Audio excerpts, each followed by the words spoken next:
बन सकते हैं। हालेलुया। आगे देखेंगे, राजा बहुत खुश हुआ।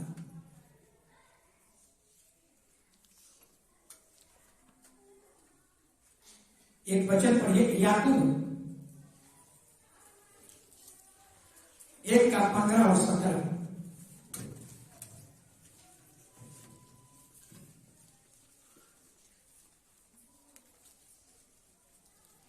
जल्दी 15 और 17 सुनिए। फिर अभिलाषा गर्भवती होकर हाँ, बात को जानती है। याकूब 1:5 और 17, 1:5। और यदि तुम में से हाँ सुनिएगा, बुद्धि की घटी हो, बुद्धि की घटी हो परमेश्वर से मांगो, तो परमेश्वर से मांग, जो बिना उलाहना दिए बिना उलाहना दिए सबको उदारता सबको उदारता से देता है और उसकी दी जाएगी। और उसको दी जाएगी। 17, ऐसा मनुष्य यह न समझे क्योंकि पढ़िए, क्योंकि हर एक अच्छा वरदान हाँ, और एक उत्तम दान ऊपर ही से है हाँ और ज्योतिष पिता की ओर से है और ना उसमें कोई परिवर्तन हो सकता है। आप समझिए बाइबल क्या कह रही है। अगर आपको बुद्धि की घटी है तो परमेश्वर से मांगिए। जितने पृथ्वी पर अच्छे अच्छे वरदान है, चाहे संसार के लोगों के पास, समझिए बाइबल कहती है सब पिता की ओर से है, सब परमेश्वर की ओर से है। हालेलुया। इसलिए वचन पढ़ करके, हालेलुया, पढ़कर आपको बहुत कुछ हमें दानियल हमें सिखाएगा कि हम केवल पढ़ाई लिखाई कर करके सर्टिफिकेट से भी हम बड़े नहीं, प्रदान को नहीं प्राप्त कर सकते। जो हम परमेश्वर के सत्य के साथ खड़े होकर सत्य पर चलकर हम एक बड़े इंसान बन सकते हैं। 18 वचन पढ़िए। उसने अपनी 3 सराह इच्छा से हमें हाँ सत्य के वचन के द्वारा हाँ उत्पन्न किया। कौन पढ़ रहे हैं? दानियल ले आए। अब दानियल ले आए, वो तो बीच बीच में आपको वचन दिया हूं। तब जितने दिन के बाद 3 साल ना, नबूकदनेस्सर राजा ने जवानों को हाँ भीतर ले आने की आज्ञा आगे दे 3 साल बीत गया। 3 हाँ इतने दिनों के बीतने पर फौजों का प्रधान उन्हें उसके सामने लिया गया। हाँ राजा उनसे बातचीत करने लगा। हाँ और दानियल, हन्ना, मिसाएल और अर्जिया के तुल्य उन सब में से कोई न ठहरा, इसलिए वे राजा के सम्मुख हाजिर हो रहे। हालेलुया। जरा समझिएगा, राजा के दरबार में और लोग थे, लेकिन ये 4 व्यक्ति थे। राजा जो था बहुत आश्चर्यचकित हुआ। इन चारों ने राजा के दिल को जीत लिया। जब हालेलुया, जबकि राजा सोचा था, राजा क्या सोचा था कि इन चारों को हम कठपुतली बनाकर हम जो कहेंगे वही इनसे करवाएंगे। लेकिन बात उल्टा हो गई। बात उल्टा ये हो गया कि अब ये लोग जैसा चाहता है वैसा नबूकदनेस्सर को करना पड़ रहा है।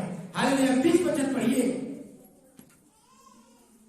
बुद्धि और हर प्रकार की समझ के विषय में जो कुछ राजा उनसे पूछता हाँ उसमें से रात भर के सब 10 गुना अधिक निपुण निकले। जरा समझिएगा, राजा के दरबार में तनख्वाह पर फरीसी और शास्त्री, पंडित और टोढ़ा करने वाले, लेकिन राजा ने इन लोगों को परखा तो क्या देखा, हमारे दरबार में जो व्यक्ति है उससे भी 10 गुना विद्वान, निपुण, विद्याओं में निपुण और तेज तरार, ये 4 को निकल गया।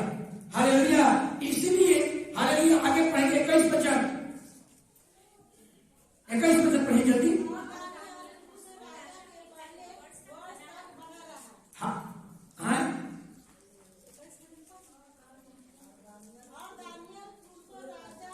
कुसरू राजा के पहले बरस तक। हालेलुया। तो अब यहाँ पर आपको कुछ बातें देखना होगा। हालेलुया कि राजा इन 4 लोगों पर, इन 4 लोगों से राजा जो था बहुत प्रभावित हुआ। हालेलुया। क्यों प्रभावित हुआ कि ये लोग हमारे दरबार में जो रहते थे, जो पंडित थे, मूर्ति पूजा करते थे, हमारे देवताओं के द्वारा इतना बुद्धि और ज्ञान नहीं मिल पाया जितना दानियल को मित्रों को मिल पाया।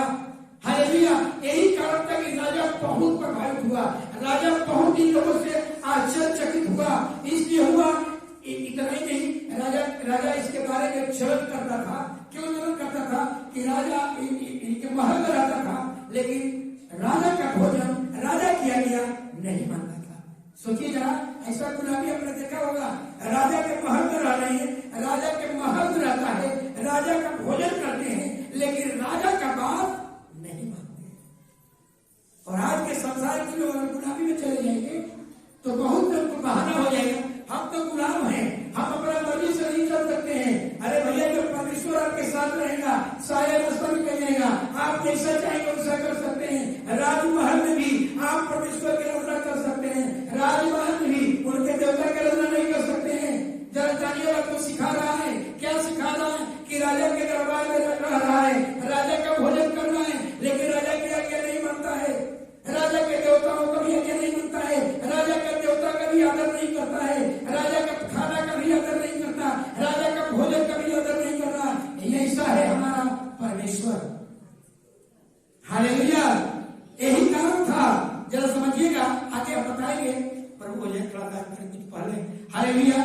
यही कारण था, यही नबूकदनेस्सर जब दूसरा अध्याय में जब पढ़िएगा, दूसरा अध्याय पढ़िएगा तो नबूकदनेस्सर ने बताया था ना कि एक सोपन देखा था, याद है? ये 5 राज्य के मैंने बताए थे। नबूकदनेस्सर एक विशाल सोपन देखा था। जरा एक बार याद दिला देता हूँ। हालेलुया। कि नबूकदनेस्सर एक सोपन देखा था। क्या देखा था? एक विशाल मूर्ति था। सोचिए, एक विशाल मूर्ति सोना का, माने कई धातु का बना हुआ, एक पत्थर लुटते गया और पत्थर मूर्ति को कर दिया, टकराया और मूर्ति धुआं के समान उड़ गया, और ये छोटा पत्थर पूरा दुनिया में पहाड़ बन गया। समझिएगा, जो दानियल की किताब पढ़ लेगा लगभग बैबिल समझ में आ जाएगा। और ये छोटा पत्थर क्या था? यीशु मसीह थे। यानी परमेश्वर ने पत्थर यीशु मसीह को, पत्थर यीशु मसीह था, यानी मूर्ति का राज खत्म। हालेलुया। और ये छोटा पत्थर वो मसीह था। पूरा दुनिया में एक विशाल पहाड़ दिखाई देने लगा। और वो पहाड़ क्या था? मसीह का राज। हालेलुया। यानी पूरा दुनिया में एक ऐसा राज आ जाएगा, कभी हिलने वाला नहीं, एकदम दृढ़ राज। तो क्या देखा था? एक बार बता देता हूं, उसको याद कर लीजिएगा। हालेलुया। राजा को बड़ा मूर्ति पर घमंड था। हालेलुया। और राजा, हालेलुया, परमेश्वर ने राजा नबूकदनेस्सर को एक दर्शन दिखाया पलंग पर सोते हुए। और क्या देखा? एक विशाल मूर्ति, सारे धातु का बना हुआ, और उसका जो सिर था सोना का था, और ये बाँ और छाती किसका था? चांदी का था। समझिएगा। और पेट, और मूर्ति का पेट किसका था? पीतल का था। और जो उसका टांग था किसका था? लोहा। और जो 10 अंगुली था मट्टी और लोहा। अब इसके बारे में थोड़ा समझ लीजिएगा, बहुत कुछ समझ सिखाएगा। ये जो सोना का राज मूर्ति था ना, ये सोना का मूर्ति कौन था? और नबूकदनेस्सर। एक उसका अंग, मूर्ति का एक अंग एक राज को बताता है। यानी मूर्ति जो मूर्ति था, एक राजा था, एक राज्य है। यानी कहने का मतलब कि जो सोना का मूर्ति था वो कौन था? नबूकदनेस्सर था। और जो छाती और भुजा कौन था? पीतल, चांदी। ये चांदी कौन था? यानी मूर्ति, ये नबूकदनेस्सर के बाद, यानी कहने का मतलब ये 5 मूर्ति में 5 गो धातु था। एक सिर, छाती और भुजा, एक पेट, तीसरा, चौथा पांव, और 5वां 10 अंगुली। तो ये 5 राज्य है, ये 5 साम्राज्य है। ये पृथ्वी पर 5 गो साम्राज्य आएगा। 5 साम्राज्य के बाद किसका राज हो जाएगा? परमेश्वर का राज आएगा। ये परमेश्वर ने प्रकट कर दिया था, ये जो सोना का मूर्ति है और नबूकदनेस्सर तू ही है, तेरे बाद एक और राजा पैदा होगा। उस राजा कौन होगा? मेडो पर्शिया, जो इतिहास पढ़ता होगा। मेडो पर्शिया, जो उसका चांदी का सिर और भुजा था, सॉरी, छाती और भुजा,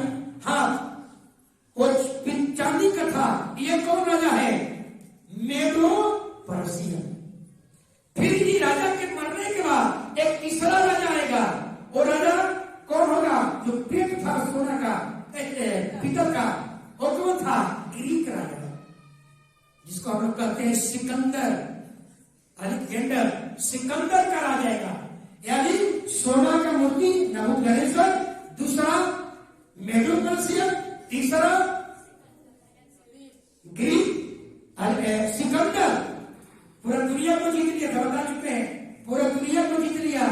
लेकिन जानते हैं ना कि कॉफिन बॉक्स में मरने से पहले अपने कर्मचारी को आगे दिया था, पूरा दुनिया को जीत लिया, लेकिन मरने से पहले अपने कर्मचारी को बताया था कि जब मेरी लाश को कॉफिन बॉक्स में रखोगे तो मेरे दोनों हाथ को कॉफिन बॉक्स में मत रखना, मेरे दोनों हाथ को बाहर निकाल देना, ताकि दुनिया को शिक्षा देने के लिए लोग जाने कि पूरा दुनिया को जीत लेने वाला सिकंदर खाली हाथ जा रहा है। हालेलुया, खाली हाथ जा रहा है, कुछ लेकर नहीं जाना है। तो तीसरा था सिकंदर का राज, और चौथा तो कौन था? लोहा। लोहा का मतलब समझते हैं ना, कठोर, निर्दयी, ये रोम का राज था। उसी समय में यीशु मसीह को क्रूस पर चढ़ाया गया था। यानी पहला बेबीलोन, दूसरा मेडो पर्शिया का राजा, तीसरा ग्रीक, तीसरा सिकंदर का राज आएगा। ये सब हो चुका है। सिकंदर का राज, रोम का राज, जो दोनों पांव था लोहा का। लोहा का मतलब हर चीज को कह सकता है। साइड करो, कर दिया मैं मार्केट में खोज रहा हूँ, मेरा मोबाइल एरोप्लेन मोड में डालना है तू जल्दी। हालेलुया, अब समझिएगा। और लोहा का मतलब हर चीज को चबा जाना। अब जानते हैं ना रोम का शासन कैसा था?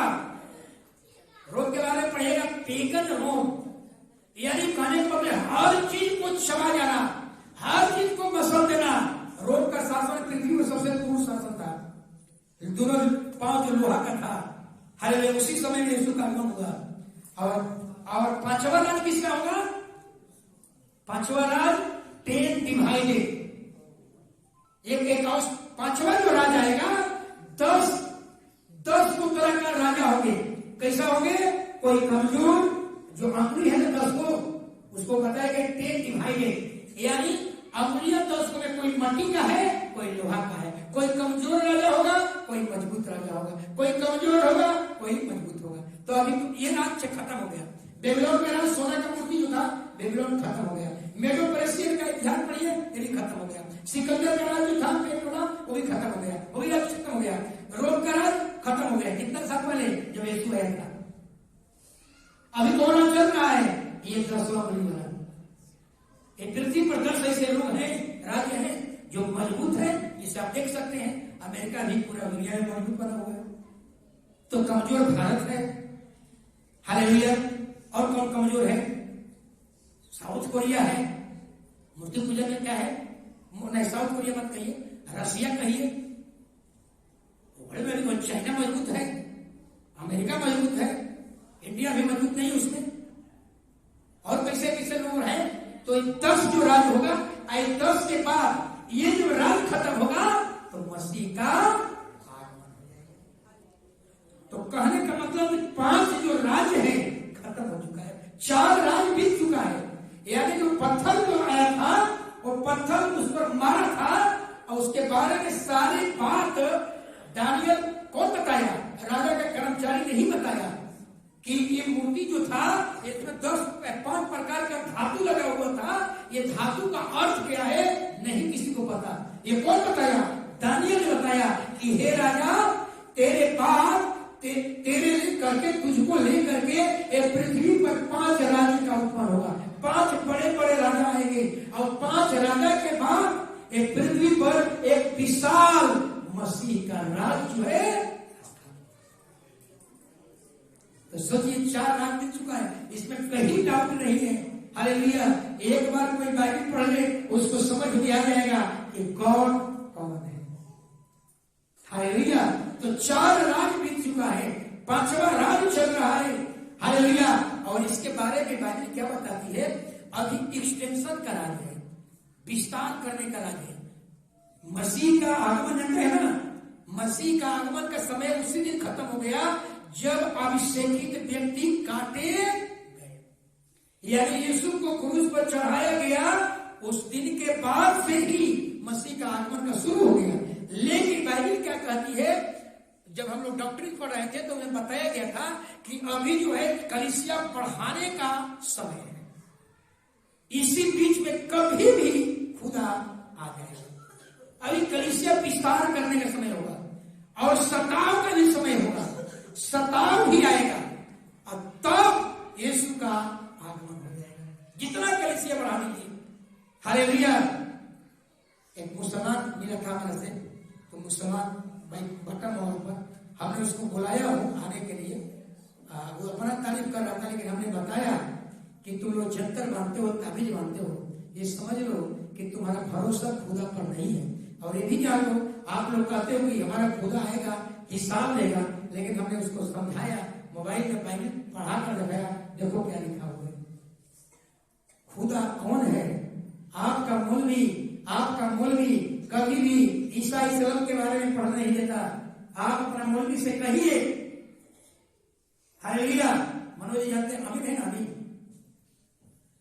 अमीन का भतीजा वहां पर एक इलेक्ट्रिक का काम करता है, गाड़ी का काम किया। हमने बताया कि अपने मौलवी से कहिए कि मौलवी साहब आप मोहम्मद साहब का टीचिंग क्यों बार बार देते हैं? आप ईसा इस्लाम के बारे में क्यों नहीं बताते हैं? जो स्वर्ग, ईसा इस्लाम का मतलब यीशु मसीह, बाइबल उसको कुरान में कहा गया ईसा इस्लाम। आपको मोहम्मद साहब की टीचिंग क्यों बताया जाता है? मोहम्मद साहब एक इंसान थे। आप अपने मौलवी से कहिए कि हमको ईसा इस्लाम के बारे में बताइए, और जिस दिन मौलवी ईसा इस्लाम की बात बताएगा उस दिन सारे मुसलमान यहाँ आ जाएंगे, सारे मुसलमान यहाँ लौट जाएंगे। लेकिन मोहम्मद साहब का टीचिंग क्या है? गलत टीचिंग है। मोहम्मद साहब ऐसा लिख दिए हैं कि पृथ्वी पर मुसलमानों को छोड़कर किसी को रहने मत देना, जिहाद के नाम पर कत्ल कर दो। जो मुसलमान भाई वो समझ रहे हैं, हालेलुया, समझ में रहा है? इतना ही नहीं, हालेलुया, मोहम्मद साहब के टीचिंग के बारे में कुछ बातें बता रहा हूं।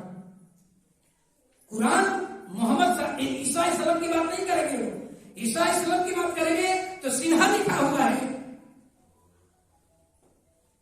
एक से अधिक पत्नी नहीं रख सकते। अब मोहम्मद साहब क्या कहा दिए?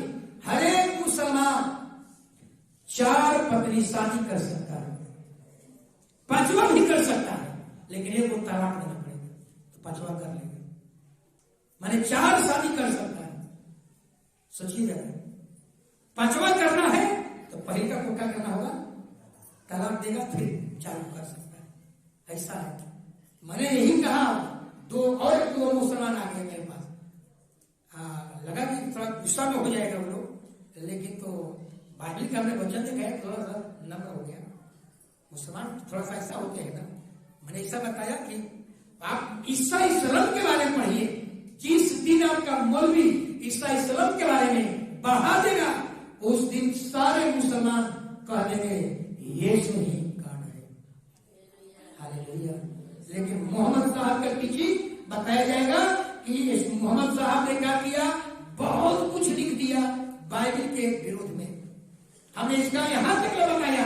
आप ये भी याद रखिए, ये धर्मी क्षेत्र ने बनाया है, स्त्री को दर्द होता है, सारी बात बताया, लेकिन शायद एक कुरान में बात नहीं है। मोहम्मद साहब जो था ना, अपना मन से लिख दिया। मोहम्मद की बात मानेगा? मोहम्मद के देखिए, याद रखिएगा, मुसलमान के बारे में बहुत बड़ी खासियत क्या है? ईसा इस्लाम के विरोध जितना भी विरोध कर दीजिए गुस्सा रहेगा, लेकिन जहां मोहम्मद साहब के विरोध में बोल दीजिएगा लड़ाई कर देगा। हम ईसा मोहम्मद साहब के विरोध में बोले ना तो क्या किया? अब जानते हैं 8 साल 10 साल की लड़की से शादी की मोहम्मद साहब। सोचिए, तो ईसा इस्लाम के विरोध में बोलिए, उसको कोई फर्क नहीं पड़ता है, एकदम खुश रहेगा। लेकिन जहां मोहम्मद साहब के विरोध बोल दीजिएगा, वो तलवार उठा लेगा, कहता है कि मोहम्मद साहब ही हमारा सब कुछ। खड़े हो जाएंगे। हालेलुया।